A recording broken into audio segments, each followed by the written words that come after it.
noite. A paz de Jesus esteja em nossos corações, que a gente aproveite essa paz em nós mesmos. Agradecendo por estarmos juntos nessa jornada edificante de aprendizado, que é para sempre. Para sempre a gente vai estar sempre aprendendo. Que a gente possa estar aberto, os nossos corações, nossa mente, que a gente tenha mente de entender, olhos de ver, ouvidos de ouvir, boca de falar, coração de sentir e braço para trabalhar, que a gente possa ser útil, hoje, agora e sempre. Aos irmãos que já chegaram, Deus nos abençoe. Aos irmãos que estão chegando, Deus também nos abençoe. Aos irmãos que não vão conseguir chegar nessa casa, mas pensam nela, onde quer que eles estejam, Deus também os abençoe. Pedindo Jesus que nos fortaleça, através dos ensinamentos de sua moral, a esse grande livro que a gente vai estudar hoje, o Livro dos Espíritos, para fortalecer nosso irmão Joaquim, a todos nós, hoje, agora e sempre. Pai nosso, que estás nos céus, santificado seja o vosso nome, venha a nós o vosso reino, seja feita, Senhor, a vossa vontade, assim na terra como nos céus.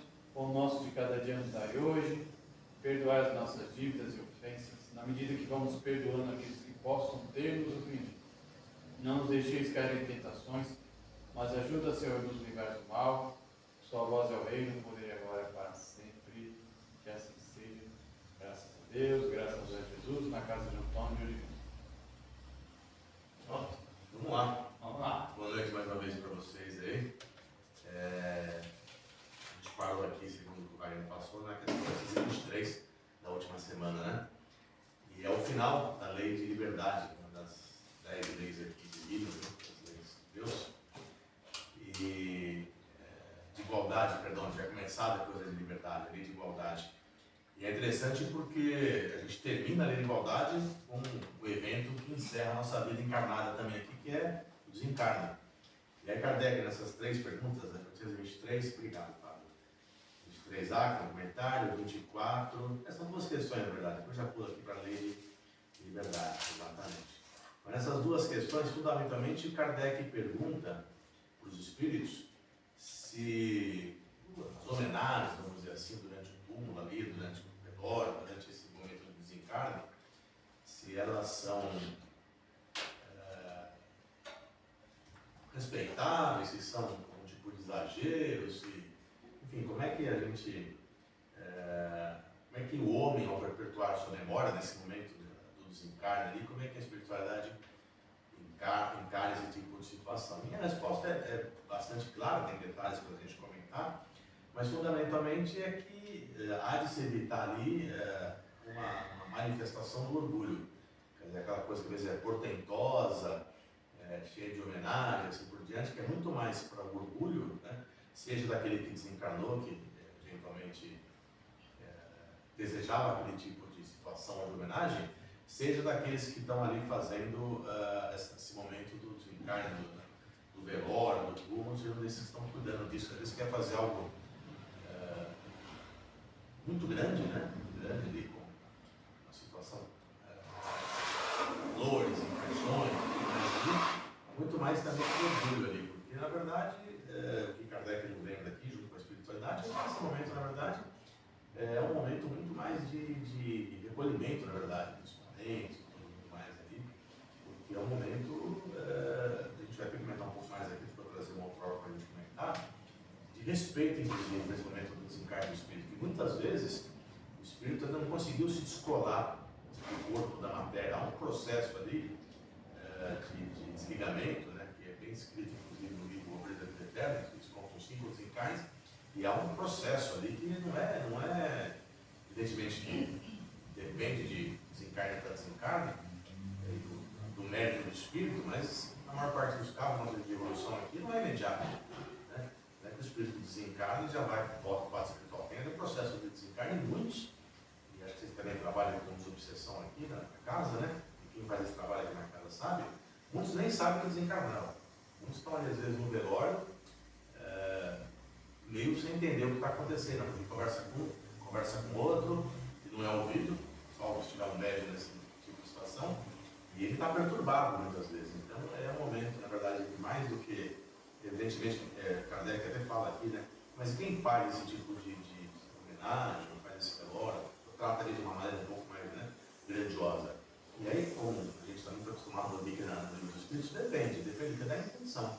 Se a intenção de fato é homenagear a saudade, aquela pessoa que passou pela nossa vida, assim, por exemplo, né, depende do que está sendo feito ali, é louvável, mas se não é para isso, a gente tem que ter muito cuidado nesse momento. Então, essas duas questões, fundamentalmente da igualdade, né, vamos falar todas essas questões aqui, para a gente ter preocupações com esse momento aí de desencargo. Né? Se quiserem comentar, falando, sempre à vontade, a gente está quase com um bate-papo numa sala aqui, né?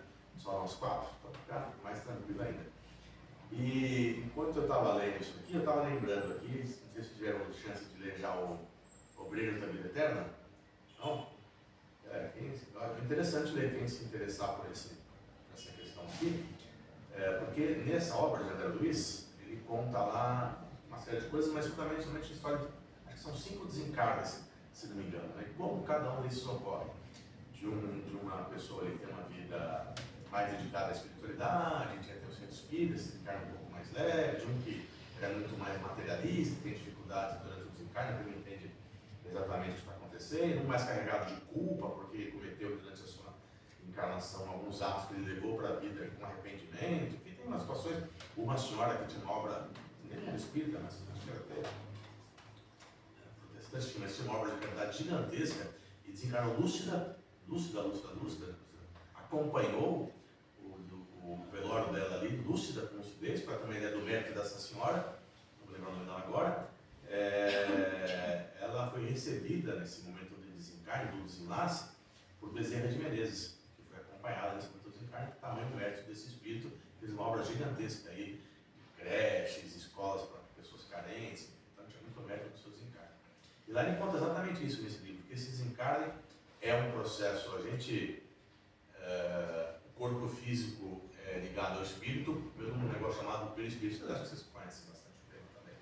E a gente é ligado pelo perispírito na carne, no corpo aqui, molécula a molécula. E tudo isso aí tem que ser desligado quando a gente desencarna. Tudo isso tem que ser desligado e é feito por uma equipe espiritual, isso, né?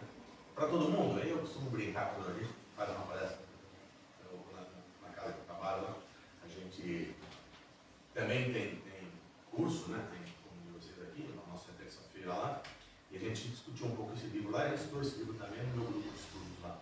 E a gente brincava lá, depende, né? Se você tem uma brincadeira, evidentemente, mas para poder, de uma forma lúdica, exemplificar, se você tem um plano de saúde bom, a equipe que vem desligar você aqui é uma equipe, né? Mas se você não tem um plano de saúde bom, aí vai para o SUS, vai chamar o SAMU e vão te, né? É uma brincadeira, evidentemente, mas é um pouco disso, todo mundo tem sim. E como é que você, aqui a gente, para ter um plano de saúde bom, tem que ter outra na empresa que proporciona isso, outro recurso financeiro adequado para ter um plano de saúde, né? E aqui na vida espiritual não. O seu plano de saúde você paga com caridade, com as boas ações, fazendo bem, enfim, por isso você fala na casa espírita. Mas isso, e é por isso que vale a pena ler, porque isso de fato, no momento do desencarne, faz a diferença para o espírito. Mas aqui falando especificamente do momento do túmulo, diante do túmulo aqui, lembrei do livro, acabei contando essa particularidade toda, que num dos desencarnes lá, e acho que é do Dimas, se não me engano, eles estão lá no velório. No velório, e velório a gente sabe como é que é, tem lá 10, 30, 50, 100 pessoas, depende de quem desencarnou, e está todo mundo falando de tudo. E no velório, nesse momento, além do espírito que pode estar ali, né? Não é necessariamente, mas pode estar ali, existem outros espíritos ali presentes que são atraídos ali por aquele tipo de situação. E a gente sabe que a gente se comunica com o espírito ali pelo pensamento. Aí está ali no velório e tal, e esse dia, mas aí tinha comentado com um amigo lá, de um assassinato que eu tinha feito lá atrás, eu participava lá atrás, tal, não sei o quê, e esse amigo começou a contar no velório. Do Dimas desencarnado, aconteceu tal situação, assim, assado e tal, mas parece que quem foi o assassino foi uma outra pessoa, não foi o Dimas, começou a contar, não sei o quê. Olha como uma coisa acontece e a gente não percebe. Nesse momento que ele está ali falando que foi o outro que foi o assassino, citou o nome, nominalmente, o assassino, aquele espírito é atraído por aquele pensamento e na hora aparece no velório. E começa a falar com a pessoa, não vê, a pessoa não tem mediunidade, ele está contando o caos ali, falando mal, como diria minha mãe, metendo o pau ali, né? Na hora, ele se dirige para essa pessoa, eu não matei ninguém, muito nervoso, ele não percebe que o espírito ali, ele sente um calafrio que faz ele calar naquele momento. E aí a gente não sabe disso, né? Quando a gente não estuda a obra espírita, a gente entende, a gente já entrou em situações que você sente aventura, tem gente que ouve e veio em velório, tem alguns médicos aí que a gente tem contato, eu não tenho uma mediunidade não, eu costumo brincar que minha mediunidade ela é mineral, é que nem a pedra, eu não vejo nada, eu não ouço nada e não sinto nada, né? Tem gente que a gente também sente presença espiritual, quando a gente está no trabalho, a gente sempre está sendo parado e tal, mas eu não tenho, não sei se vocês tiveram a chance de conhecer o Manolo Pesado, né? Um escritor e palestrante espírita, ele se encarnou na pandemia, né? Ele costumava abrir as palestras assim, dizendo que, né, cumprimentando os encarnados, que via a todos aqui, graças a Deus, agradecia, e aos desencarnados que eu não vejo, graças a Deus também. Então, a gente sente parece que não vê nada, graças a Deus. Mas o fato é que é isso, no velório, nesse momento do velório ali, a gente tem que ter esse cuidado, no momento do túmulo ali. Tem outras histórias que são contadas, depois quando o cortejo vai até o cemitério para enterrar, acho que é no Dimas também, o André percebe que tem no cemitério pessoas ainda ali em cima do túmulo, algumas ligadas no cordão de prata, outras devem ser desligados ainda. Então é um ambiente para a gente ter os nossos cuidados, né? Para a gente manter o ambiente em oração, para manter os melhores pensamentos, essas coisas, porque é um ambiente difícil, não é um ambiente para a gente que conhece, né? Tem os cuidados aí, é importante. E eu até, alguma pergunta? Não.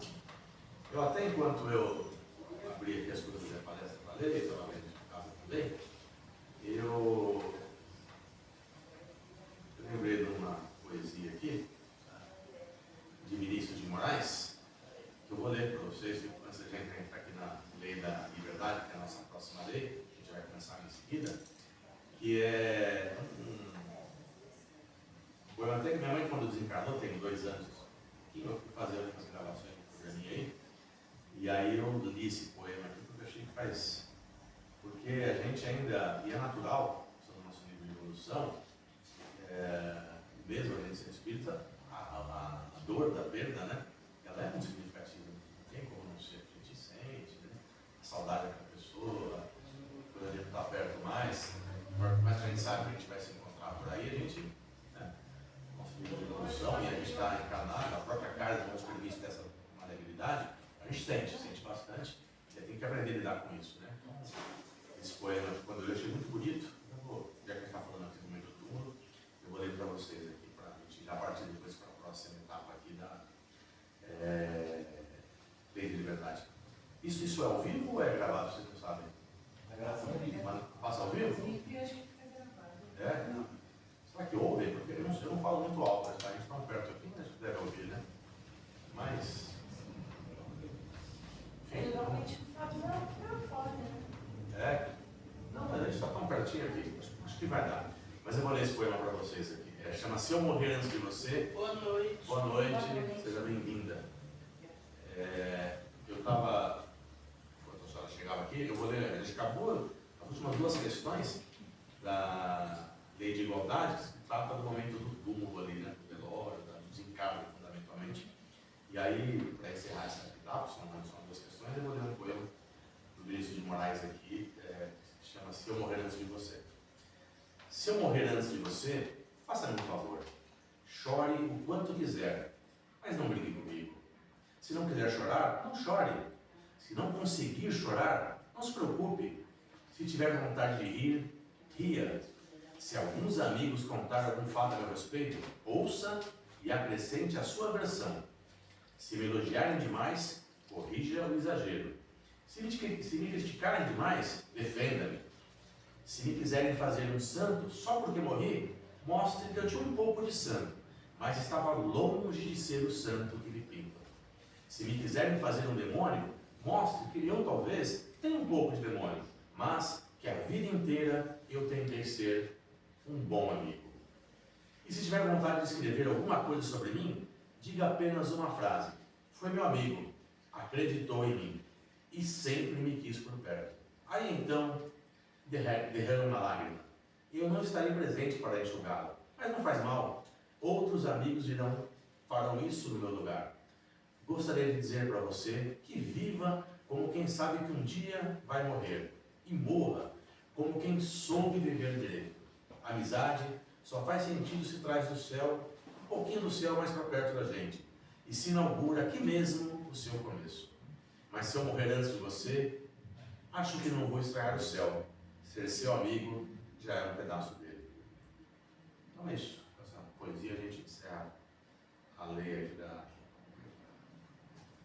A lei. Eu estava dizendo aqui, Fábio, isso é ao vivo, Fábio, que a gente fala ou não? É gravado? Estou gravando essa. Ah, tá. E ouve bem? Porque eu acabo de dizer, né? Ah, ótimo, perfeito. Bom, então encerramos aqui a lei da igualdade, que é o capítulo 9, na verdade, aqui, né? Capítulo 9 é a oitava lei divina. E a gente vai começar agora a lei da liberdade. Ela começa aqui na questão 825. E ela trata de algumas questões interessantes aqui, né? Desde a liberdade natural, os principais temas desse capítulo da lei da liberdade, é a lei natural, a liberdade natural, perdão, vai falar da escravidão, liberdade de pensar, liberdade de consciência livre, livre-arbítrio, fatalidade, conhecimento do futuro, resumo teórico da motivação das ações dos homens. E é isso, a gente vai caminhando algumas questões aí, quando precisar a gente para aí, a próxima pessoa que vem estudar com a gente aqui, continua como é sempre que acontece, né?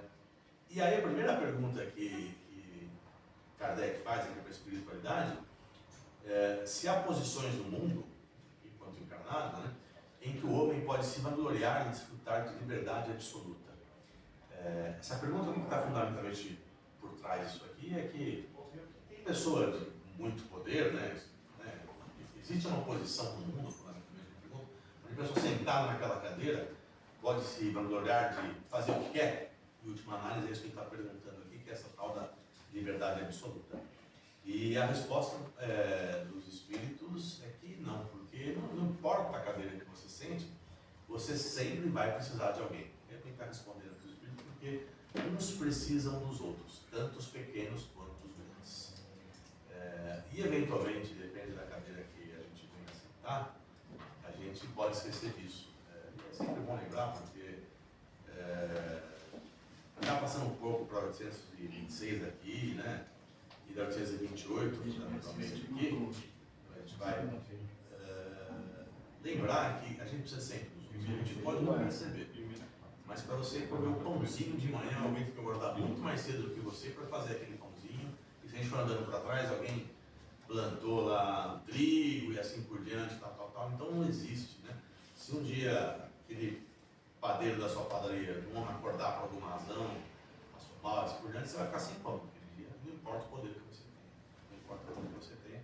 Então é um pouco disso, porque um depende do outro. Inclusive a proposta da encarnação, ou da reencarnação, a gente entra no processo de evolução através do atrito, do contato um com o outro aqui. A lei da sociedade, que nós já passamos aqui para trás, fala um pouco disso, né? Vocês devem lembrar, que é através da vida social que a gente tem essa oportunidade de evolução, de resgate e assim por diante.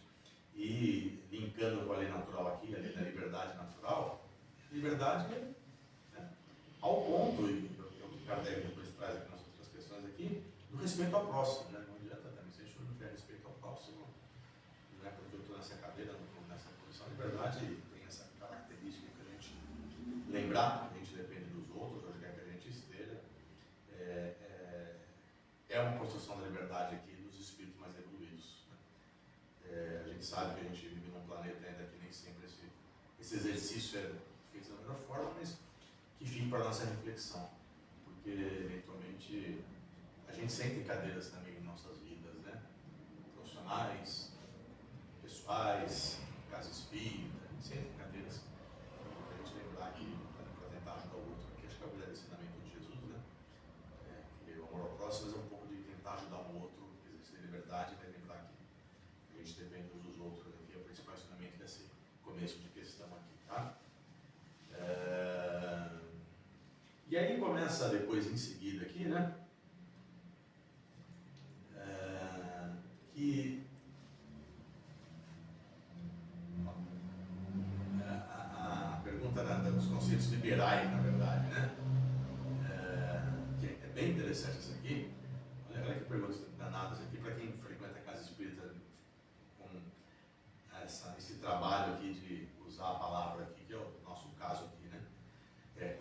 compartilhar as opiniões liberais de certos homens com a tirania que muitas vezes eles mesmos praticam no lar e com seus subordinados, né?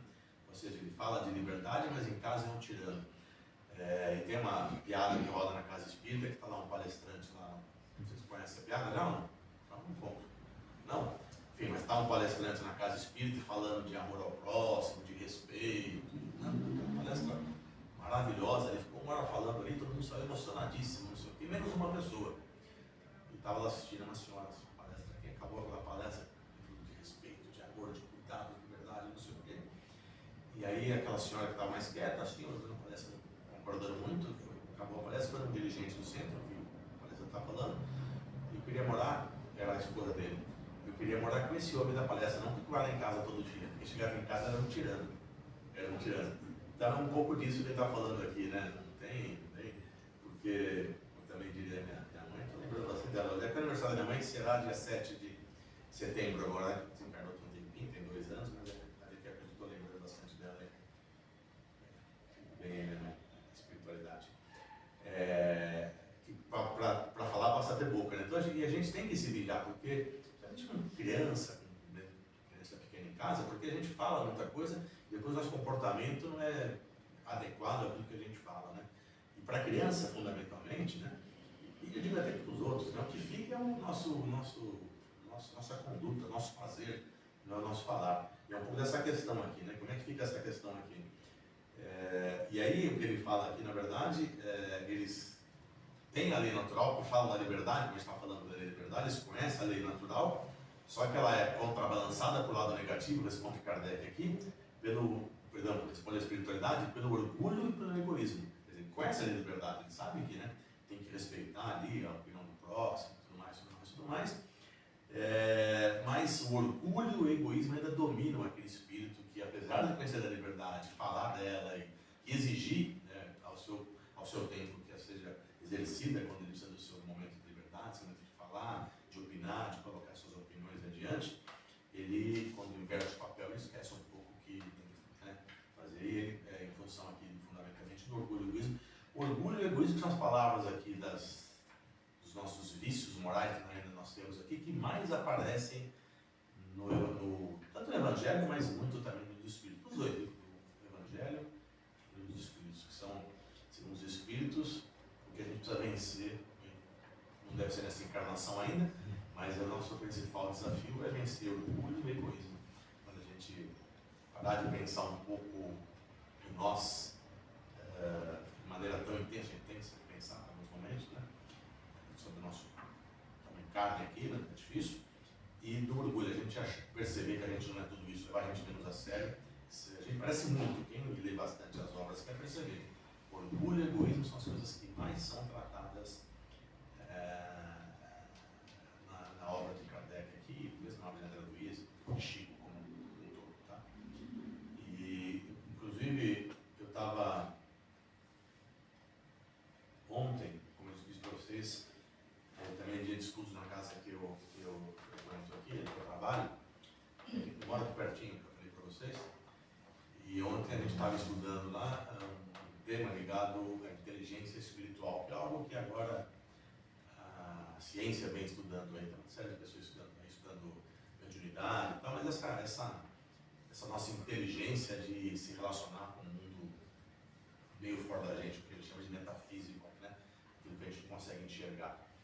E aí, o próprio Kardec, lá na Gênesis, no capítulo 18 da Gênesis, no final da Gênesis, tem 2 capítulos lá, o Sinal dos Tempos e as Novas Gerações, né? E aí Kardec lembra que a gente vai precisar, primeiro para evoluir, a gente tem ali alguns componentes que são importantes ali, né? Nossos padrões morais, virtudes, essas coisas todas, e ele diz lá que a inteligência é um atributo, componente, um atributo importante para o processo de evolução. Se a gente também não desenvolver a inteligência, a gente não vai conseguir evoluir nesse processo de evolução. A parte intelectual faz parte. Então, o que a gente está fazendo aqui, estudando, conhecendo a doutrina e tudo mais, né? Só que a gente tem um hábito, quando a gente falar de inteligência, né? A gente que é jovem há mais tempo, a gente vai lembrar daqueles testes de QI, né? Que acho que inteligente é o cara que tinha aquela nota de 100, não vai pedrada. Einstein, por exemplo, tinha 160. era o QI do Einstein. Aí quando a gente lê aquilo, um pouco mais desavisado, a gente acha que é bom, então é isso que... Não é, porque a gente sabe que tem pessoas muito humildes, pelo menos enquanto nessa encarnação, né? A gente não sabe o que esse espírito traz das outras encarnações, só não está revelado por ele lá nesse momento aqui, né? E uma evolução moral muito maior do que o cara que fala 40 idiomas e sabe física, química, tal, não é isso que a gente está falando, porque a gente tende a achar que, quando a gente fala de inteligência, é dessa inteligência que a gente está falando, essa inteligência que chama-se QI, que é a capacidade de efetuar raciocínios lógicos. Aí isso vinha lá dos anos 50, 40, que começou a se estudar esse tal do QI. Aí, final do século passado, descobriram outro século importante que a gente tem, que é o tal, chama-se inteligência emocional, o nome de QE. Essa inteligência é a capacidade da gente viver em sociedade aqui, principalmente a gente entender e gerenciar nossas emoções. Isso repercute na nossa saúde mental. Se a gente não conseguir primeiro entender que a gente tem raiva, enfim, a gente tem tudo que a gente tem, e gerenciar, e tudo bem eu ter raiva de vez em quando, mas como é que eu trato isso? Não preciso, vai um pouco nessa linha da liberdade, não preciso chegar em casa e descarregar a raiva em todo mundo, porque né, lá eu sou tirando do lar. Você falou no começo aí sobre o palestrante que em casa era um tirano e tal, falou sobre isso. Como que, se é que acredito que sim, que a espiritualidade age numa situação dessa? Eu vou te falar porque eu tenho um exemplo meu. Sim. Eu sou engenheiro civil, trabalho em obra a vida inteira, tenho 46 anos. E a gente que trabalha em grandes empresas, eu que sempre trabalhei em grandes empresas, a pressão é imensa. A gente trabalha pressionado dia e noite. Sempre que o telefone toca 3 horas da manhã, manda ir para a obra. Muita pressão, muita cobrança, muita pressão. Sim, sim. Eu casei maravilhosamente bem, tenho 43 anos de casado, se eu quiser casar 1000 vezes, eu vou casar com ela de novo. Legal. E tenho 3 filhos. Meus filhos eram, tipo, o mais velho tinha 10 anos, 10, 7 e 3. E um dia eu cheguei em casa, cuspindo uma limão de raiva da obra. Bravo, bravo, bravo. Minha mulher não falou nada. Quando eu fui lá, tomei banho, voltei para a sala, ela falou assim, eu preciso falar com você. Eu falei assim, pode falar. Ela falou assim, ó, você sempre, desde que a gente era namorado, você pregava que a coisa que você mais sonhava na sua vida de casado era a harmonia, em casa para os filhos crescerem em harmonia. E você pede isso a Deus, que acompanha a sua religiosidade, e sei que você pede isso para você. E você tenta praticar isso. Então eu vou te pedir um favor, a partir de hoje, quando você parar o carro naquela porta ali, você vê se o dinheiro lá fora. Entra aqui dentro do meu marido. Se você quiser que a gente tenha harmonia. Rapaz. Foi uma pedrada, né? Que lição de vida. Não, eu não dormi aquela noite. Eu chorei, eu refleti, eu falei assim, meu Deus, ela está certa. E foi um divisor de águas no meu comportamento, não na nossa vida. Então, a espiritualidade age a favor da gente, né? Sim, sim. Eu sempre gosto de dizer o seguinte, né? A gente não é anjo, a gente está no curso para ser anjo, né? Então, a gente está em treinamento. Está longe. A gente está em treinamento. Eu não pré-primário. É exatamente isso. Como a gente está em treinamento, a gente vai errar. Né? A gente vai errar. Acho que eu não sei se eu falei aqui ou não. Eu inclusive convido vocês, a casa que eu trabalho chama Mãos Unidas, fica aqui na Rua Casa Forte, aqui em Santana. E na próxima sexta-feira eu vou fazer uma palestra que chama Como Estamos Caminhando. E eu falo um pouco do auto-perdão nessa palestra, tá? Porque a gente fala muito de perdoar o próximo, que é muito importante, mas dá um certo ar até de onipotência. Eu perdoei fulano, né? E a gente acaba não se perdoando, a gente erra e tal, às vezes... Estou dizendo porque às vezes a gente... Como é que essa pergunta é, como é que a espiritualidade olha isso, né? Às vezes, primeiro, é que nem você pegar no alto da nossa experiência aqui, ver uma criança de 12 anos fazer uma bobagem, você vai falar, só tem 12 anos. É mais ou menos isso que a espiritualidade olha, né? Errou, mas só tem 6 anos de idade, vai errar, vai aprender. Então, esse é o primeiro aspecto, né? E que a gente possa, porque a gente, isso evidentemente que você comentou, é uma coisa Mas eu acho que simples. essa capacidade que ele teve de se colocar fora do problema e avaliar que realmente, porque ele chegou imbuído, que é o que você falou da inteligência emocional, ele chegou imbuído de tudo que ele tinha passado no dia a dia dele, e acho que acontece com todo mundo, né? Natural. É natural, mas ele conseguiu, depois que a esposa dele veio e deu aquele insight para ele, né? E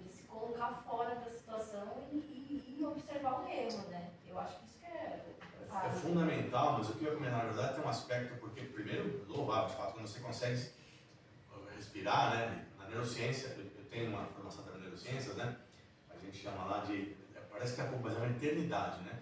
Quando você, fundamentalmente a gente responde a estímulos, né? Esses estímulos, nós somos seres emocionais e a gente responde diretamente com a emoção. Nossa primeira, Kardec fala isso na verdade, né? Nós saímos da evolução de instinto, para depois nós passarmos pelas sensações, até que chegaremos ao sentimento, cujo mais importante é o amor. Se a gente aprender a amar, a gente vai parar de errar. Estamos longe desse processo todo. Mas, então, a gente recebe o estímulo, nosso estado emocional vai responder aquele estímulo, o estado emocional dele é atenção, tal. Você responde para o seu estado emocional, fundamentalmente. E diz a neurociência que esse estímulo, no caminho neuronal lá, que ele percorre para chegar no cérebro e responder, isso é muito rápido, na verdade, né? Se você conseguir respirar, só 90 segundos, aquela música, né, conte até 10, 1, 2, 3, 4, né? 10 já me acalmei, 10 é pouco, 10 segundos. Se você conseguir ficar 90 segundos, que tem outra pessoa vai ter paciência, né? Mas o ponto é, você respirar dá para acalmar e não usar antidepressivos. Mas o que eu queria dizer, fundamentalmente, depois eu volto para o negócio da inteligência aqui, e esse processo aí, né? Às vezes, isso aconteceu comigo também, chegar no trabalho e tal, e pegou de... Quando a gente... Meus filhos também eram pequenos e tal, e eu não tive essa sua percepção na hora. Eu tive no outro dia, que a gente às vezes não tem na hora. A gente está dominado por aquele momento de ira, de boleira na cabeça e tal. E aí tem a proposta de Santo Agostinho, que é, vai dormir, se não der para dormir, acorda no outro dia, revê o que você fez no dia anterior, porque você está mais calmo também, né? Eu vou pedir por gentileza, quem não veio na segunda-feira pode subir para tomar passe. Quem está aqui, está necessitando de receber passe, também pode subir. 2 minutinhos para quem subir, tá? Tá bom. Marca 1, 2. E aí, exercício também de Santo Agostinho, que é ver o que você fez. Cara, no outro dia eu fui lá, peguei meus filhos e falei, desculpa. Desculpei por 2 anos pequenos. Cheguei ontem assim, tal. Desculpei. E é isso que a gente tem que fazer. Porque errar a gente vai. A gente vai ser muito tirano aqui, a gente vai esquecer dessas leis de liberdade e consciência. Por quê? Porque não dá, a gente está em treinamento. Puxa. Vamos lá, estagiário, até para chegar no do engenheiro civil aqui, um estagiário de primeiro ano de faculdade, o cara mal passou e deram para ele um monte de apostila para ele ler. Vai chegar um dia que você vai pegar a obra e falar, deixa comigo aqui, mas não, o estagiário vai errar. E a gente, quando tem essa consciência, é fundamentalmente se arrepender e se desculpar. E a espiritualidade vai entender e falar, não. Que bom, né? E acho que cabe aquilo que você falou lá no começo também da questão da igualdade, né? Que a gente sempre precisa do outro, né? Que por mais que ele tenha uma formação acadêmica, mas não sei o nível da esposa dele, se também tem formação acadêmica, enfim, mas ela levou ele para essa reflexão. E às vezes é aquilo que você falou. Antigamente tinham pessoas que nem tinham um nível de estudo tão de formação acadêmica, só que eles tinham uma percepção da vida, uma inteligência. É um brinde. Isso! E a sabedoria, né? Sabe? Então, mas você sabe... Se passavam mais valores para quem era. Não, eu acho que até a gente está num momento de transição importante e difícil do planeta. A gente está por um caminho de regeneração e nesse momento aí, tanto o Chico quanto o Divaldo, né, nos alertou que ia encarnar um monte de, não é de 20, vai encarnar muito espírito que vai ajudar nesse processo de migração, mas muitos que estão chegando aí, é a última chance dos caras de continuar na Terra. E encarnou de tudo. Muita gente também para bagunçar o coreto também, né? Então encarnou de tudo. Então nesse momento, infelizmente a gente está aqui junto nesse momento aqui. Então o barco vai balançar. O barco vai balançar. Mas eu acabei perdendo um pouco das ações que você estava dizendo aqui, da formação e tal. Lembrei. O que a gente tem que entender são as inteligências, né? Porque a gente, de novo, a gente acha que a formação formal, essa intelectual, é nosso grande, e ele ajuda a gente a resolver problema e tal. Mas não estou desmerecendo isso, porque ela também, por exemplo, os co-criadores, a equipe de Jesus que está conosco aqui desde quando a Terra está sendo formada, os caras sabem química, física, lei de gravidade, os caras sabem tudo. Então essa formação é importante para se construir um planeta como esse aqui, né? Como co-criadores, os caras tiveram. Leia lá, boa noite, tudo bem? Leia lá Caminho da Luz. Está o cara tá descrevendo como é que foi o planeta, como é que foi o cara dos dinossauros, tá tudo escrito lá. Né? Os caras têm esse conhecimento. E é importante, mas não é só isso. Eu estava falando de inteligência emocional, que é a capacidade de lidar com as emoções. Né? E aí tem que ver, tem a ver, perdão, com o nosso padrão mental. Com quem você está sintonizado no momento? Você está no padrão elevado, está em oração, sabe que dia fez sua oração. Eu tenho agora, mais recentemente, foi até instruído, na verdade, em outra casa que eu frequento lá, Serra Bendita, lá na Zona Sul, fazer oração em voz alta. Como a gente faz? Vocês fazem evangelho lá, né? Mas eles fazem em voz alta. Vocês sabem por que se faz em voz alta o evangelho? Não? Eu vou contar para vocês. Está escrito, inclusive, lá nas instruções do evangelho. Porque vocês sabem, né, que tem espíritos ali que participam do nosso evangelho, né? O nosso guia espiritual, o nosso mentor, um outro espírito que precise, que participe da nossa, torce para os nossos, né? Faz parte da nossa vida espiritual, está torcendo pelo nosso sucesso, mas alguns espíritos são trazidos para o evangelho no lar para serem instruídos pela equipe espiritual, né? E eles, eventualmente, os caras não têm a percepção de ler pensamento ainda, então precisa da voz. É verdade isso, tá escrito. Então você lê quando você fala em voz alta, o cara ouvir o que você está lendo aqui, os comentários, então essa é a razão. Porque a gente sempre pensa que vai fazer a oração para Deus, Jesus, enfim, e que estão te ouvindo mesmo sem você pronunciar. Não, a oração sim, a oração é por pensamento. Se você pega Então, o capítulo 28 do Evangelho, a oração, o que a liga da oração é o pensamento, né? Você fala com o pensamento, com a espiritualidade. Mas o que dá força para ele caminha no fluido cósmico universal, né? O que chama de matéria escura aí hoje, né? E o que faz isso transportar com força para que chegue nas entidades superiores lá é a emoção. Assim como a nossa voz, para você, o som não se propaga no vácuo, né? A gente precisa do ar para poder falar. E para a voz chegar mais longe, eu tenho que falar mais alto. Por mais potência de voz, quem está mais longe de mim, se der um grito aqui, o pessoal lá na rua vai me ouvir, né? Porque eu coloquei potência de voz. E aí, como a voz trafega pelo ar, quando eu ponho potência nas cordas vocais aqui, a vibração, tudo é vibração, tudo é energia, né? A vibração que eu coloco e desloco o ar aqui vai mais longe porque eu coloquei mais potência. Na oração é o pensamento que faz isso, né? Então não tem, né? Mas como é que o pensamento caminha pelo fluido cósmico universal? Pela emoção. A minha carga emocional para aquela emoção, isso tem diversas histórias lá nos Mensageiros, por exemplo, lá na obra deles tem muito sobre esses temas, tá? Ou no livro Mecanismo da Mediunidade. Nesse livro é muito difícil. Não, leiam que é muito bom. É que às vezes para quem começa na doutrina, né, não é muito indicado. Começa devagar, né? Mas é a emoção que leva a gente a esse processo mais longe. Né?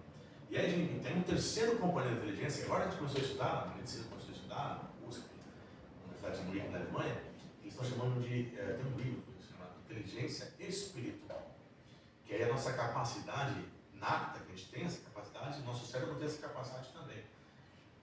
Fizeram alguns estudos dizendo fundamentalmente que quando você pensa em Deus, você pode até ser ateu, isso é já que somos espíritos, não importa a nossa crença nessa encarnação, mas eles falam, pensa na divindade, pensa em algo superior a você, pensa, né, o que você quiser, mas que é superior a você, o seu cérebro acende regiões ali muito especiais e que levam para você transcender o mundo material, né? E essa inteligência que todos nós temos, que é espiritual, a gente tem a intelectual, a gente tem a emocional, que eu falei, e tem a espiritual. É essa capacidade de ter compaixão, de ter empatia, de se colocar no lugar do próximo, respeitar o próximo, tudo isso. Só quem tem inteligência espiritual alta tem maior capacidade dessas coisas. Então, às vezes o cara intelectualmente fala, mas a inteligência espiritual do cara é altíssima, então ele consegue se colocar no lugar da pessoa, ele sente o que a pessoa sente e consegue contribuir nesse sentido, né? E aí, com esse conjunto de inteligência aqui, mais a nossa conexão com a espiritualidade, a gente escapa dessa coisa do tirano que a gente vai ser eventualmente, até no trabalho, a gente vai ser deselegante com alguém, com um cliente que é da área comercial, ou com um fornecedor, quem compra do lado, mas a hora que cai sua fichinha aqui, você fala, poxa, passei a fronteira. E a hora do corrigir aquilo, né? Parte da doutrina é isso aí, é corrigir, né? É corrigir, fundamentalmente. Bom, continuando, acho que a gente acabou divagando um pouco, acho que foi importante para a gente trazer conceito para o nosso dia a dia aqui, né? Aí, dentro da lei aqui da liberdade, não dá para se furtar de falar de liberdade, um pouco da liberdade de expressão, né? Respeitar o próximo, lugar do próximo. Expressão de falar na frente, na verdade. O próximo tema, perdão, aqui que Kardec trata é da escravidão. E é evidente que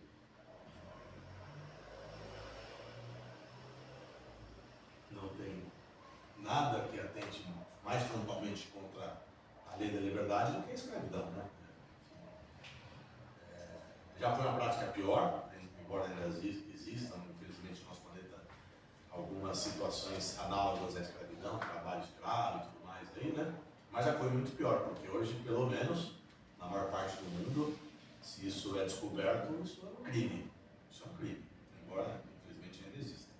No passado, não, né? No passado era legal, era até cultural algumas situações que escravo era a coisa mais natural do planeta e isso é um tema um pouco tratado aqui, tá? A primeira pergunta que Kardec faz é exatamente isso aqui, né? Se, por natureza, e o Kardec ele faz perguntas que a gente lendo aqui, a gente sabe a resposta, né?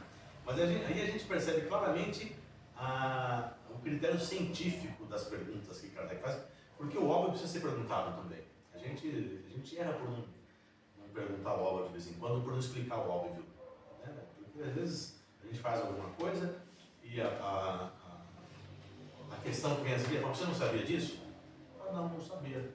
Pode ser óbvio para você, para mim não é óbvio, né? Então, o óbvio precisa ser dito, precisa ser perguntado. Então, Kardec faz essas perguntas aqui, até para construir essa metodologia científica, que é o que permeia toda a construção da obra de Kardec, aqui, especialmente dos Espíritos. Os Espíritos é a matriz de outros 4 livros, você sabe que, na verdade, aqui eu diria que é o TCC, a gente falou um pouco de faculdade aqui, né? Esse aqui é o TCC, o Livro dos Espíritos, é o trabalho de conclusão de curso do Kardec. Não desmerecendo, tem uma riqueza. Eu adoro ler isso aqui, porque sempre tem uma resposta para o que você pergunta. Tem 1000 perguntas aqui, né? Vai ter um que cabe na sua cabeça naquela hora. Mas desse livro aqui, saíram outros 4 livros, na verdade, né? Saíram a Gênese, saiu o Livro dos Médios, o Evangelho segundo o Espiritismo, para tratar de Moraes aqui, e o Céu e o Inferno. Então, desse livro aqui serão mais 4, depois que ele entra com um livro de profundidade um pouco maior em temas aqui, que são, às vezes, perguntas simples e respostas simples. Tem mais alguém para o passe? Para subir.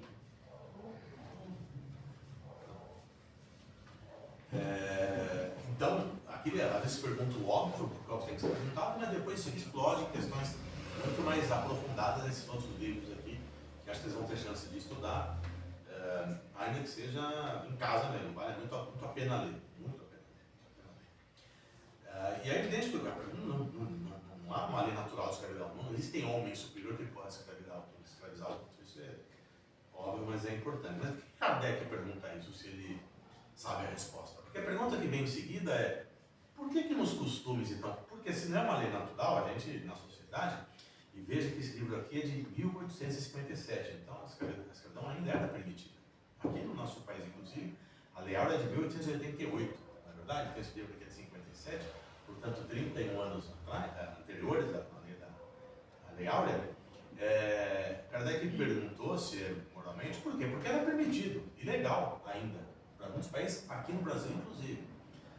Aí ele pergunta, mas essa pergunta que eu acabei de citar aqui, se a escravidão é uma lei natural, é 1829.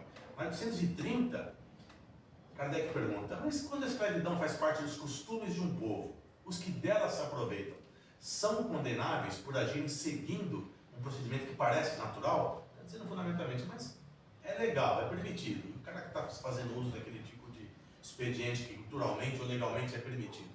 Ainda assim, esse cidadão aqui está fazendo mal? A resposta é sim, está fazendo mal. Né? Como tudo que a gente sempre fala, que a gente falou recentemente aqui, evidentemente que é minimizado em alguns aspectos, porque o que vale sempre é a intenção, na verdade. Né? Bom, primeira coisa, vocês já leram lá atrás a questão, acho que é 621, se não me engano, ou 50 e pouco, depois a gente vê, quando a gente começa a falar das leis de Deus, né, que a gente está estudando aqui, tem uma pergunta que Kardec faz, que onde é que está escrita a lei de Deus? Vocês lembram dessa pergunta? na consciência, além de Deus. Então, não precisa nem ler isso aqui. Todo mundo no final do dia sabe o que é certo e o que é errado. Né? Eu estava comentando aqui, se você parar outro dia para pensar, fiz bobagem. Todo mundo sabe o que é certo e o que é errado. Então, é evidente que o Kardec responde aqui fundamentalmente, né? Existe essa questão aí da pessoa, vamos dizer assim, usando um termo jurídico aí, que é a pena atenuada porque fez sem saber, mas vai ter que resgatar de alguma forma, né? E Kardec também lembra aqui que ainda assim, né, infelizmente, durante um período da nossa história, a escravidão foi permitida aí como um processo natural e legal, ainda assim existiu, não só para concluir, depois eu passo para você, porque a frase, você vai perder bem no meio da minha frase. Ainda assim, Kardec comenta aqui, que existiam as pessoas que tinham escravos e tratavam os escravos bem, com dignidade e tal, e os que não tratavam, quer dizer, aí é um mal maior, né? Além do mal da escravidão, quer dizer, aquele ali, poxa, o cara tinha na consciência, um ser humano, vocês vão tratar bem. Agora sim, só para concluir essa frase. Com relação à escravidão, porque a gente usa muita palavra, era legal. Antes da Lei Áurea era legal. Quem chancela essa legalidade? São autoridades. Então, eles chancelavam o que interessava para eles. Eles tinham poder para ter escravo. Então, para eles sempre iam afirmar e assinar que era legal. E não era, né? Na verdade, perante Deus, nunca foi. Nunca foi. É que se a gente, eu citei agora da Lei Áurea, dessa escravidão mais recente aqui, mas a escravidão é um processo muito mais antigo do que isso aqui. Você ia pegar na época de Jesus, tinha escravo, por exemplo, e era legal, por exemplo, o cara que tinha uma dívida monetária em relação ao outro podia ser escravizado, mas se não pagasse, por exemplo, né? Enfim, esse processo, o povo que tinha sua terra invadida por um outro reino se tornava escravo. Então, o processo de escravidão não é de agora, né? Infelizmente, faz parte da nossa história aí. E como a gente é espírito eterno, a gente já passou por tudo quanto foi lugar que a gente deve ter sentado aí já, né? Então, graças a Deus, a gente encarna com o nosso conhecimento. Eu não sei se lá atrás eu fui essa autoridade que falou, não, tem que fazer isso aí. Eu não sei o que eu fiz lá atrás, graças a Deus, né? Então, a gente tem que ir ao máximo, eu sei que é muito difícil. Tudo que eu falo aqui é difícil a gente praticar 100%. Eu estou em treinamento, gente. Eu já contei para vocês aqui, eu já consegui não buzinar. Contei para vocês, lembra outro dia aqui, né? Eu já consegui não buzinar, já para mim foi uma vitória. Então, Aí eu falo com a minha esposa, eu falo, você anda no trânsito, sempre tem alguma coisa. Sempre acontece alguma coisa. Às vezes você pensa, fala, não vou falar nada, não vou reclamar, não vou falar nada. E acontecem as coisas. Daí outro dia eu estava brincando com ela, eu falei assim, será que se eu chamar a pessoa de abençoado, eu estou abençoando e reclamando ao mesmo tempo? Será que é menos ruim? a resposta está no desespero, depende da intenção. Muito legal. Vai, abençoado, vai. A resposta, Vai com Deus. É uma boa palavra. a resposta está aqui no livro dos Espíritos.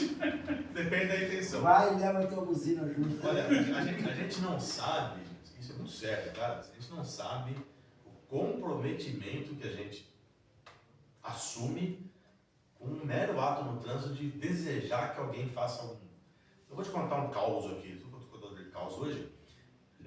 Foi domingo agora. Domingo eu estava ali, parei naquela paneteria, a padaria que tem aqui, para um negócio para minha esposa ali. E eu estava para atravessar a rua, uma senhora também viu um motoboy ali e quase pegou a mulher assim, um motoqueiro lá, né? A mulher desejou pior para o carro. Tomara que morra, que caia. Em voz alta para todo mundo ouvir assim. Eu falei, meu Deus, essa mulher não sabe o que ela está pensei, né? Não sabe o que está fazendo, porque dá que esse cara, na próxima esquina acontece tudo isso aí, tá? Não sei o quê. É um comprometimento e a gente se compromete com isso. Pô, só por ter falado sim. Porque você não só, você é um processo também para você, né? Que emocionalmente você deixou se envolver, deixou que sua emoção respondesse por aquilo, construiu o pensamento e verbalizou. Então, acho que no livro do Miramês, ou do Hamed, não lembro agora, acho que é do Miramês, naquele, como chama o livro do Miramês, sobre a mente? Horizontes da Mente. Leiam porque é fantástico, o Horizontes da Mente. E ele vai contando que a gente tem algumas oportunidades de arrependimento, né? O primeiro é não pensar o mal. É mais difícil, mas, né? Começa aí, né? Tudo bem, você Vai treinando aos poucos. não conseguiu evitar o pensamento, né? Bom, pensei, bom, não vou falar. Vou ficar quieto. Já tem a segundo estágio, que dá para você parar, pensar, tomar aguinha, contar até 90 que não falei, ou até 10, não vou falar. Pensei, mas não falei, já tá. A segunda etapa, né? O terceiro, pô, não vou fazer. Então, entre pensar, falar e fazer, é o agir, né? São 3 etapas que a gente vai passar. O quarto é o me arrepender. Que a gente pensa, fala e faz e não se arrepende. Tendo a quarta possibilidade de a gente parar esse comprometimento que fica ficando cada vez pior, né? E o quinto estágio é reparar. Tá bom, eu não precisa se arrepender, né? Eu pensei, eu falei, eu fiz, né? Eu me arrependi, mas não para aqui. Se eu fiz, me arrependi, ainda preciso reparar o que eu fiz. Então, o nosso processo de encarnação é para reparar um monte de coisa. Né? Então, é esses processos. Então, se a gente pelo menos conseguir pensar em parar, nem que você fala, vai abençoar, pensando em outra coisa, não parou, vai. Né? Não foi pior do que pensou e falou aquele monte de coisa. Então, pelo menos O negócio é só. você conseguiu ali cortar. Comigo, é dentro do carro. Você não fica. Eu faz alguma coisa, é aquilo. Você dirige muito pela rua? Todo dia eu dirijo. Eu dirigi mais, né, no passado, eu sempre trabalhando na comercial, e hoje é mais fácil fazer reunião virtual, videoconferência e tal, então você acaba se deslocando menos, aí eu me deslocava muito. Eu contei aqui, você estava aqui quando eu contei isso aqui? Acho que você não, né? Estava também? Depende. Não? Do buzinar, estava aqui? Então, eu coloquei no meu volante um papel grudado ali, não buzinar. Aí eu buzinar, eu vi aqui, eu parava hoje, Só buzinar é uma coisa que é muito difícil fazer. Muito. Eu não gosto de buzinar. Mas o não buzinar me trouxe, é o que a gente fala aqui bastante na casa espírita, me mudou o padrão mental, esse ato do buzinar. Às vezes um ato, que é o gatilho que a gente faz, se você controlar aquele ato, porque alguma coisa te tira do cérebro durante o dia, durante a vida. Não é, a gente tá aqui encarnado, gente, porque não é moleza, não é fácil não. Alguma coisa vai tirar a gente do cérebro durante o dia. Se você começar a perceber esses gatilhos e atuar naquele gatilho, muda o seu padrão mental. É o que fala bastante no livro dos médiuns e fala também nesse livro Refinando da Mediunidade. O padrão mental, o pensamento, gente, a gente não sabe o poder que isso aqui tem. Isso muda a forma de enxergar o mundo, você vai conseguir mudar o seu padrão mental. E é um pouco disso que a gente precisa exercitar todo dia, porque senão a armadilha está aí e a gente cai. Tudo bem, estamos treinamento, vamos cair de maneira diferente. Na mesma não dá para cair todo dia na mesma, né? Vamos cair nas diferentes. Deixa eu só falar uma coisa. Lógico. Quando você estava falando lá, é que eu fui lá tomar um passe e já fiquei um pouquinho. Quando você falou da escravidão, eu não vi qual é a pergunta, mas o que me veio na minha mente... 830 que fala da escravidão aqui. Então, e o que veio na minha mente é nós nos escravizarmos. Muito importante essa Você frase. entendeu? Porque nós mesmos, né, assim, o que veio, não é aquela escravidão lá com o ser humano, mas Muito legal, a nossa frase. escravidão interna aqui, né? Porque muitas vezes a gente se escraviza trabalhando direto, e porque eu tenho que ir, porque eu tenho que ficar até mais tarde, porque eu tenho que estar, porque tenho domingo, né? Sim. A gente fica ali, né? Às vezes você está no seu meio do almoço, o chefe chama, você vai lá e você deixa o almoço, porque isso já aconteceu comigo. Por isso que eu estou falando. O chefe, vem cá, assim. Para o que está fazendo. Tá bom. A senhora sabe, foi muito bom a senhora lembrar, Você hein? deixa, né? Você se entrega você se totalmente, permite algumas você se coisas. permite, né? Isso Isso é e esse escravizar, ato né? é uma margem para ele fazer isso toda hora. Sim. Então, mas veja que interessante o que a senhora está me dizendo aqui. Apesar da pergunta do Kardec tratar especificamente dessa escravidão humana mesmo, escravidão próxima, né? Sim. A senhora traz uma coisa que é muito importante, que é dessa se escravizar aos hábitos. Tem um livro do Hamed que se chama Renovando Atitudes. Renovando Atitudes. E no capítulo 12 desse livro tem um chama Velhos Hábitos. Capítulo 12. Vale a pena ler. E lá ele vai falando, fala um pouco desses gatilhos mentais, não sei o quê, e fala dessas escravidões que eventualmente a gente passa.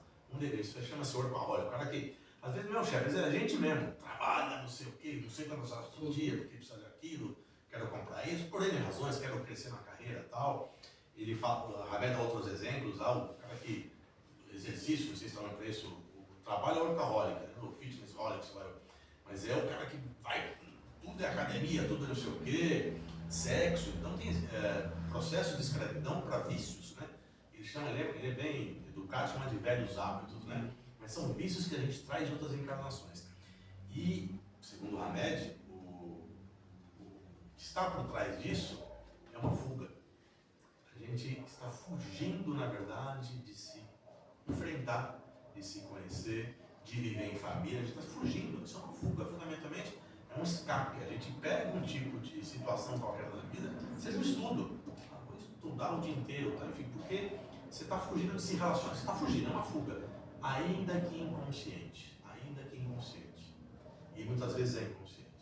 Você se entrega para a escravidão de vícios, vamos chamar aqui de hábitos, para ser, que pode ser um hábito, né? Porque o vício tem muita característica de ser um vício relacionado a uma substância química, né? Tem gente viciado em qualquer coisa, né? Então, mas esse vício, que ele chama de hábito, é uma fuga. Você fica escravo de um hábito que você cria para você mesmo e não faz mais nada porque você é escravo daquilo, aquilo dominou toda a sua energia e no fundo é uma fuga. Eu acho que tudo tem que ter equilíbrio, né? Sim. Qualquer coisa, comida, alimentação, trabalho, Sim. né? Estudo também, não pode também estudar muito. Sim. É tudo Mas você sabe que essa é uma grande riqueza da doutrina espírita, não só da doutrina, mas toda proposta de autoconhecimento, que é o que a doutrina nos convida, lá quando Kardec pergunta na questão 99, que está um pouco para frente daqui, uma hora a gente vai ler, né? Se tem um jeito eficaz aí da gente fazer menos besteira. A pergunta é mais elaborada do que isso, né? Um modo mais eficaz de não se deixar ser levado por mal. Mas fazendo aqui em português aqui como é que faz para não fazer tanta besteira? Aí a resposta dos espíritos é bem curtinha, que fala que um filósofo da antiguidade já disse isso para vocês, conhece a si mesmo. E o autoconhecimento, porque esse é o grande desafio, e a coisa da doutrina espírita porque a gente sabe de tudo isso, só que a gente continua fazendo, porque a gente não para para ver, poxa, por que eu faço isso? Por que tal, foi o que eu falei minutos atrás, por que tal coisa é mentira do cérebro? Por que eu estou... Né? E a gente vai se conhecendo. Eu gosto muito de sugerir esses livros do Hamed, do Miramês, da Joana de Ângeles, que trata do aspecto psicológico, fundamentalmente, porque essas coisas acontecem no mundo espiritual. Quando a gente lê aquilo, e para quem gostar de ler um pouco mais, vai ler na ciência depois, na neurociência, na psicologia, você vê que parece que o psicólogo, o neurocientista, colou lá na doutrina espírita, porque está escrito lá literalmente, né? E eu recomendo muito essas leituras porque, de novo, eu tenho falado muito em casas espíritas por aí, e sempre que possível, eu tenho palestras que eu falo, eu chamo de ser consciente. O grande desafio que nós teremos nesse processo de evolução, nesse momento de encarnação aqui, é saúde mental. A gente vai ter uma dificuldade muito grande, porque por telinha, enfim, por um monte de razões. E a gente precisa da saúde mental. O processo de saúde mental passa pelo autoconhecimento. Se a gente não parar de vez em quando, por que acontece isso? Por quê, né? Será que não tem alguma coisa? E às vezes você não vai achar a resposta, mas traz para a casa espírita, conversa aqui com o orientador da casa, né? Você precisa pôr isso para fora, porque, como se diz na psicanálise, a gente não dá conta disso. A gente não dá conta de usar um termo técnico, significar aquilo, né? Não dá, você não dá conta daquilo. Então, se você não levar isso para fora, uma terapia, para a casa espírita, para uma pessoa que se confia, um amigo, a mãe, o pai, o irmão, porque senão a gente não vai dar conta. Mas vez por outra, ao longo da vida, a gente encontra, não sei se a gente encontra se nós somos enviados por Deus, acredito que é a segunda hipótese, Deus mesmo. Quando eu me formei, eu era muito novo, eu tinha 22 anos, fui trabalhar em Itaipu, que era uma obra do mundo, eu cheguei lá, o recado que eu recebi do meu chefe assim, ó, pega as tuas coisas, vai lá para tal lugar que você já conhece aqui, você fez estágio, procura o seu Zé Vital, era o encarregado de trabalhar comigo, o senhor. Foi um pai maravilhoso na minha vida, uma luz. Pessoa com pouquíssima cultura de, nossa, sabedoria, de conhecimento, meu pai. E ele me ensinou muito. E ele foi me acompanhando na vida, assim. Aí eu fiquei em Itaipu só um ano, aí fui embora do Brasil, fui embora para o deserto, ele foi comigo, ficou trabalhando comigo lá, voltou para o Brasil, ele continuou trabalhando comigo. Aí um dia eu já estava em Campinas, trabalhando numa obra, anos e anos depois, eu tinha uns 25 anos que ele trabalhava junto. Ele encontrou comigo no final do turno e falou assim, eu quero ir lá na sua casa hoje à noite. Dificilmente o encarregado de obra fala para o engenheiro, eu vou na sua casa. Dificilmente, só quando gosta mesmo. Ele foi. Cheguei lá e perguntei, professor Zé, você vai beber alguma coisa? Ele falou, não quero beber nada, eu quero vir aqui para conversar com você, estou preocupado com você. Rapaz, para, você trabalha feito um louco, você tem que olhar para você, você tem que saber que dentro de você tem um ser humano, você está se matando, não vai dar tempo de te salvar. Hoje é a última chance que eu estou te dando, eu te tenho como um filho. Então, eu acho um ser desse, de uma luz absurda, ele não tinha cultura, ele percebeu como aquilo em mim. Graças a Deus que eu encontrei com isso. Graças. Professor, enquanto você está me falando isso, eu estou lembrando aqui de a fricção do deserto, eu lembrei de uma Desculpa, história aqui. Não. Isso Aqui é tocado pela espiritualidade, a gente aqui é tudo instrumento, né? É tocado pela espiritualidade. Eu lembrei de uma, temos uns minutinhos ainda, né? E aí o que acontece? Né? Primeiro, certamente a sua conexão com a espiritualidade, a conexão desse seu encarregado, como é que ele chama? José Vital. Zé Vital, né? Não sei se é encarregado ainda, mas, né? Senão que receba também as nossas vibrações aí, onde quer que esteja. Certamente, a influência espiritual. Tem outra pergunta do Livro dos Espíritos sobre a influência espiritual, né? Não vou lembrar o nome dela agora, que Kardec pergunta se os espíritos influenciam em nossas vidas. Lembra dessa pergunta? Lembra da resposta também? Sim. Muito e mais. quem faz rir muito mais do que a gente. Muitas vezes são eles Nos dirige. que nos dirigem. Né? Então, sim, né? E aí tem lá no capítulo 28. O capítulo 28 é um capítulo maravilhoso para a gente ler. É o 27, essa história está no 27. 28 das orações. O 27 conta da importância da oração. Né? E aí tem uma história contada lá, no Evangelho segundo o Espiritismo, que conta a história de uma pessoa perdida no deserto. Quase já desfalecendo. Lembra dessa história? Está quase desfalecendo. Desidratado, o sol escaldante, andando pelas areias do deserto. E está quase para desencarnar, quase. Ele se prostra, fica em joelhos e faz uma oração. Aquela de coração, a coisa da emoção, né? Não sei o que ele falou, mas meu Deus, me ajuda, que eu estou morrendo e tal, não sei o quê. Aí, de alguma forma, ele conseguiu um pouquinho mais de força, que ele conseguiu sair dali, andou mais um metro de passo, tinha um pequeno montezinho assim, conseguiu atravessar com muito esforço aquele monte, e do outro lado tinha um oásis, tinha água, ele foi salvo. Aí essa historinha está lá contada. Aí, a espiritualidade comenta essa história, né? Ele fala sobre o poder da oração. Fosse uma pessoa de uma fé não raciocinada, que é a proposta da doutrina espírita, ele ia fazer uma oração e ia ficar lá esperando que Deus falasse para ele, ó, fulano, dá 5 passos aqui, do outro lado ali tem um oásis, você vai beber água. Né? E não é assim que Deus age, explica lá a espiritualidade no Evangelho segundo o Espiritismo, não é assim que Deus age, né? Não é na maior parte das vezes, né? Não é, ó, faz tal coisa, né? Tem um livre-arbítrio, né? Se ele fosse esse da fé não raciocinada, ele ia fazer oração, precisa de um esforço, né? Fosse no extremo oposto, que fé não tem Deus, oração não serve para nada, ele fala, ainda bem que eu tive a ideia. Ele não acha que ia ser inspirado. Sim. Isso está escrito nessa história, é bem legal. Ainda bem que eu tive a ideia, não desisti, dei mais 4 passos aqui e vim para cá, ainda bem que eu tive essa ideia. Né? Ciente do trabalho da espiritualidade, essa pessoa tem que ter ciência que, sim, as suas preces foram ouvidas, a espiritualidade inspirou para que ele, não, tenta um pouco mais, por inspiração, você vai conseguir respirar, ganhar esse ganho de força, dar esse espaço na direção, intuído pela espiritualidade, e lá conseguir ser salvo e tomar. Então, sim, a espiritualidade age por meio que a gente nem imagina. Talvez você de fato precisasse daquele momento alguém. E aí o seu mentor fala, fulano, vai lá, porque ele te ouve, certamente ele tem uma ascendência moral sobre você, como se fosse um pai para você. Se fosse outro, você ia falar, não, puta, trabalho, não tem a ver com a minha vida. Ele não, tem uma ascendência moral. Então, a espiritualidade de fato age por mecanismo, mas parece que a gente tem que estar conectado, né? Senão. Eu estava falando, acabou indo por outro caminho, porque a importância, eu faço as orações aqui, tenho feito nos últimos dias, em voz alta de manhã. De manhã acordo, eu faço em voz alta. A sua noite no alto tem que ser alta, eu acho. Voz alta, até porque eu expliquei por causa do Evangelho, na verdade, né? Eu estou fazendo de manhã e à noite, né?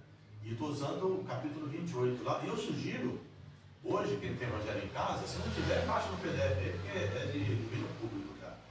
Leiam no capítulo 28 a oração número 13. Número 13. Ela é linda. Eu vou até ler também de encerrarmos o trabalho, se você me permitir. A oração número 3 do Evangelho. Se tiver Evangelho, tem ali, né? Depois a gente pega ali para ver. Mas é isso. Então, muito legal que a gente tratou o tema da escravidão trazida por Kardec aqui, mas a gente acabou trazendo também as questões da autoescravidão, vou chamar isso aqui. A gente acaba se escravizando. A gente acaba indo por um caminho que muitas vezes a gente fica escravo em certas situações, porque a gente não está atento essa proposta do autoconhecimento. E agora, depois que a gente teve aqui, né, serve para todo mundo, serve para mim, né? A primeira pessoa que ouve o que eu falo sou eu mesmo. Minha boca está bem pertinho do meu ouvido aqui, né? Então, a gente tem que se policiar para ter as coisas que dirigem a espiritualidade. Porque a gente acaba entrando por caminhos aí sem perceber, e a gente percebe esses gatilhos aí. E aí, olha que pergunta interessante aqui também, né? Que fecha essa questão da escravidão, e eu vou parar aqui depois. Vou parar aqui na liberdade de pensar. Quem tocar na próxima semana vai começar na 833, tá? E vou encerrar o assunto da escravidão. A pergunta que vem em seguida, a gente vai falar antes de 30 da escravidão, dessa coisa aí de o homem escravizar o outro homem, né? A 831 e a 832, 832 fala um pouco da humanidade, tá? Ele fala da desigualdade natural da aptidão. Não coloca algumas raças humanas sob dependência de outras mais inteligentes. Tem duas questões que estão tratadas aqui, mas eu prefiro traçar por um caminho aqui, né? Insensato, comentam os espíritos aqui, aquele acha que tem o sangue mais puro, é mais intelectualmente capacitado, se achar superior ao outro e achar que aquela pessoa está lá para servir porque sabe aquele negócio, sabe com quem você está falando? Pô, você é inferior a mim, tem mais aqui, né? Fazer o que eu estou pedindo para você fazer em última análise aqui. E não é isso, né? Isso que Kardec está dizendo aqui. E para a gente, tem uma história que eu acho bem legal, já encerrando, depois eu vou ler só a oração do Evangelho, para a gente encerrar. Tem uma história que eu acho bem interessante, põe lá no Google, lá, Mário Sérgio Cortella, que é filósofo lá, sabe com quem você está falando? Já viram essa livro, né? Então, quem não viu, eu vou contar rapidamente aqui, mas é isso, ele está dando uma palestra no Banco do Brasil lá, e aí, deve ser muito comum no banco, né? Lá atrás, essa palestra é muito antiga, o cara vai vai na boca do caixa, vai lá, e alguém não sabe quem você está falando, né? E aí ele fala, depende, você está com tempo? Aí começa assim a história, né? Aí ele fala, pô, você é em 8 bilhões, né? Que mora num planetinha, que está roda em torno de uma estrelinha, que tem mais de 200 bilhões, tal. E ele vai diminuindo a gente de tal forma, você fala, não sou ninguém. E a gente não é ninguém. A gente, às vezes, como diz meu filho, se acha, né? Oh, não, porque eu tenho doutorado, não sei o quê. Pá, você não é ninguém, né? Você é em 8 bilhões, que mora num planetinha, que gira em torno de uma estrelinha, né? Que só na nossa galáxia, que está na periferia da Via Láctea. Começa a descrever tudo, né? E a gente está na periferia da Via Láctea, está no cantão da Via Láctea lá, né? A gente está no centro da Via Láctea, né? E só na Via Láctea tem mais de 200 bilhões de estrelas maiores que o Sol, né? Que é o novo Sol, estrela de quinta grandeza, ele vai diminuindo a gente de tal maneira, isso, para a gente se achar que é melhor que o outro e o outro está ali para servir a gente. Então, realmente, quase que a gente encerra isso, mas encerramos sim a conversa sobre os espíritos. Eu só vou de fato aqui fazer do capítulo 28. Esse capítulo é fantástico, viu, gente? A oração de número 13.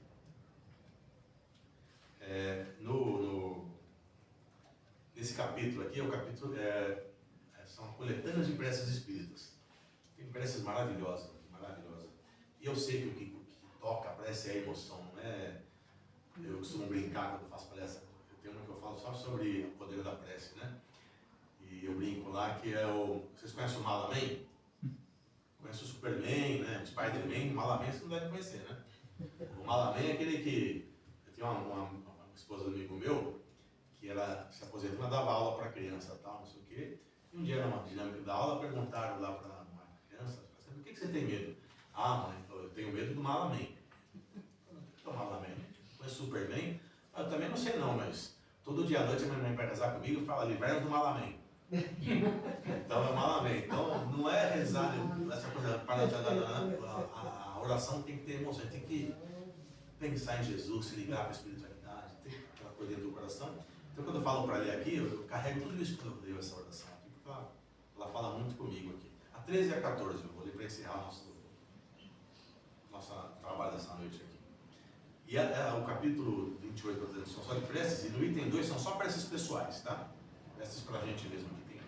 Tem prece para tudo quanto é coisa aqui, depois vocês dão uma olhadinha, mas não acham que cabe para vocês aqui. A 13 fala assim: meu Deus,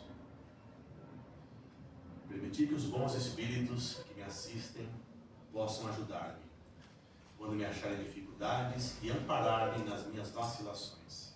Senhor, que eles me inspirem a fé, a esperança e a caridade, que sejam para mim um apoio, uma esperança e uma prova de vossa misericórdia.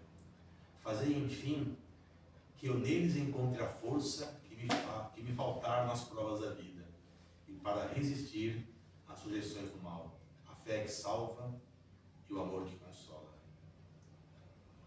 E na 14, Espíritos amados, anjos guardiões, vós a quem Deus, na sua infinita misericórdia, permite velar pelos homens, sede o nosso amparo nas provas da vida terrena. Dai-nos a força, a coragem e a resignação. Inspirai-nos na senda do bem, detendo-nos no declive do mal. Que vossa doce influência impregne as nossas almas. Fazei que sintamos a presença ao nosso lado de um amigo devotado, que assista os nossos sofrimentos e participe das nossas alegrias. E vós, meu anjo bom, meu guia espiritual, meu amigo, nunca me abandoneis. Necessito de toda a vossa proteção para suportar com fé e amor as provas que Deus me enviar. Que assim seja. Obrigado mais uma vez por estar com vocês aqui. Para mim é uma bênção estar aqui. Então, muito obrigado. Nós também. Obrigado. Aqui. Não vou falar hoje mais, tá bom? Só. Falei demais, né? Na próxima considera. Vou aqui conversar um pouquinho, 5 minutinhos contigo antes de você começar a palestra. Porque você contou essa história aí do Oasis.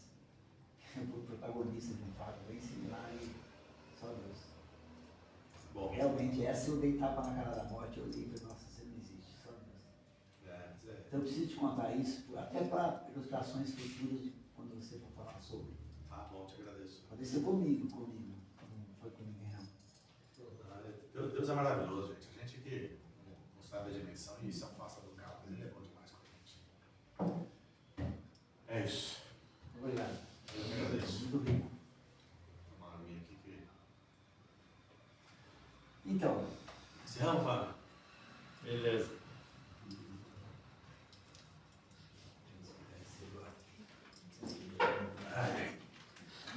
Acho que mês que vem eu estou indo, não sei o dia que eu não lembro, mas é mês que vem, viu, gente? Eu já me considero trabalhador da casa também, viu? Me considero trabalhador da casa também. E dia 14 é o nosso Aniversário. aniversário. Né? Dia 14 de setembro, né? Setembro. Domingo. Ah, se eu estiver por aí, de vez em quando domingo a gente vai falar por aí. E eu acabo reservando a agenda de quarta, porque de segunda e terça eu trabalho numa casa aqui próximo, né? É assim, né? E aí, eu comentei, de quarta a domingo a gente acaba recebendo o convite para ir para cá e para lá, por isso que a gente vai. Mas se não, eu passo aqui para dar um abraço. Vocês vão estar aqui, né? Sim. Eu passo para dar um abraço em vocês aí. Obrigado, tchau, tchau, gente. Fiquem com Deus aí, tchau, tchau, obrigado. Obrigado, Fabião. Fica com Deus, cara. Tchau, até logo. Tchau.